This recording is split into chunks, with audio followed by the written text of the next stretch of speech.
So I have to start a journey. You gonna join me?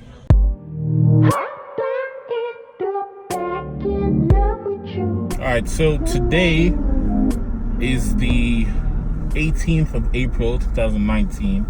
It's now 5:19 actually. It's 2 minutes past. Just did the final visit for the bariatric surgery at the Brooklyn Hospital Center. Basically what's going to happen is surgery at the hospital. Sorry, I'm driving at like between 6 and 8 in the morning on April 30th, and I'll be staying overnight until the 1st of May. So insurance cleared me and all that. I decided to go ahead and sign up, do it. The willpower thing is a bitch, man. Stick with an eating thing, or even a workout thing. To be honest with you, it's just ridiculous trying to maintain something like that. I mean, you're literally breaking a habit that you have had, at least I have had, and I'm sure some of you have had for almost your entire life, right? It's you're going against your nature. So yeah, so I'm gonna have a surgery on the 30th, and the only thing that's in my way right now is my heart, literally. Something that could happen is the heart says, chill, this is too much for me. I don't want this to happen, basically, and the doctors will have to stop. Like I was telling you guys before, the surgery is almost as if you are running a marathon, the way your body is treating it. So your heart goes into a zone there, and the anesthesiologist and everybody else involved has to remember that when they're giving you the drugs and trying to keep your heart rate and your blood pressure and all of that within a certain range. So if they can't keep it within the range that's optimal for me staying alive, they're just gonna stop it, wake me back up.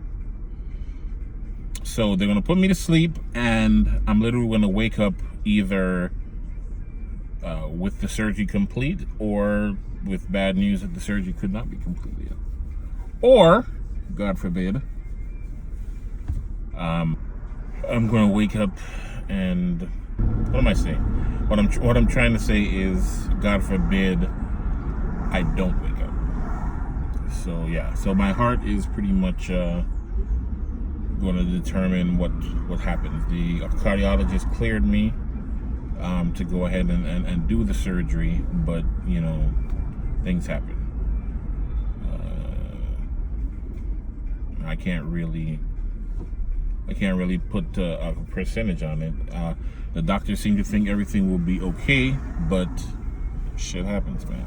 Shit happens. So yeah, today is the 18th, so not too far from now, under 2 weeks. Next week is Avengers Endgame, and then the following Tuesday or Wednesday, whenever the 30th is, that's the surgery.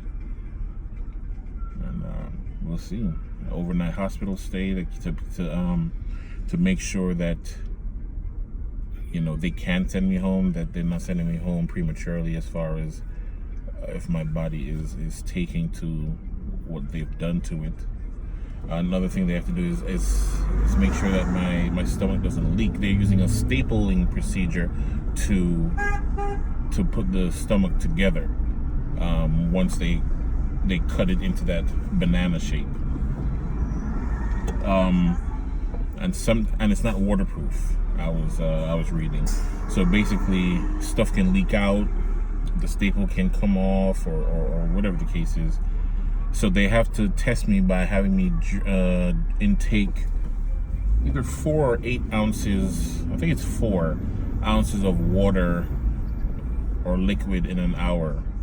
And if that goes well, then they can send me home, as long as I can walk around and that kind of thing. So another thing that you guys may have seen going around the internet or whatever, that you shouldn't get the gastric sleeve. You're gonna have to go back and get the bypass at some point if you do it, or what have you. I was talking to a doctor about that, and the doctor said that barring any super specific instance with an individual, the only reason the general someone would want or need to come back is if they didn't or weren't able to follow instructions properly. So what happens is your stomach is like a balloon. It's elastic, and even after they cut off all of that in the that was 80% of the stomach or what have you, for a while, yeah, you're throwing up if you're overeating. But if you keep overeating, even if it's just a little, becoming more gradually or what have you, your stomach will stretch to accommodate what you're putting into it. So someone starts to eat, they start to stretch the stomach, they don't have the mental down by that time, and there you go, you gain back the weight, and you're saying the surgery was a failure, even though it's probably, you don't know how to portion control still.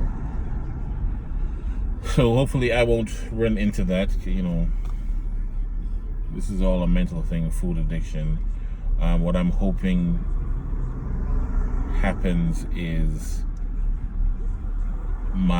since my body will be rejecting overeating, it will be rejecting indulgence for a while, that I can use that time to develop habits, because it will be easy to develop that habit at that time. The eating and the drinking, because you feel full so fast, you're able to do those things. You won't be able to eat and drink. You won't be able to stuff your face. Portion control, carrying your food containers around. It's only like a quarter cup of food you'll be able to eat. So hopefully those habits will be formed and can stick. They say it takes like a month to form that habit. So a month after surgery, or I should say, because after the surgery, there's the initial 2 weeks of the liquid diet, broth and sugar-free stuff, protein shakes, water, all of that. And the next 2 weeks is the soft food, scrambled eggs, mashed potatoes, that kind of stuff. And then the following 2 is basically how you're supposed to be eating for the rest of your life, which is some solid foods or whatever, but the portions are super duper small.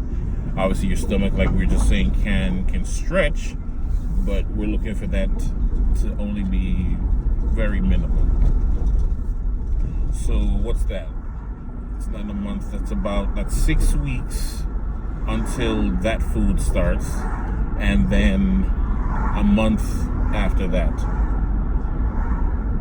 So 2.5 months of appetite suppression in order to gain that habit, the necessary habit to remain in control, remain balanced, that kind of thing. My next video, unless I decide otherwise, might be the morning of the surgery. Got to get there at like 6 o'clock. So, wish me luck.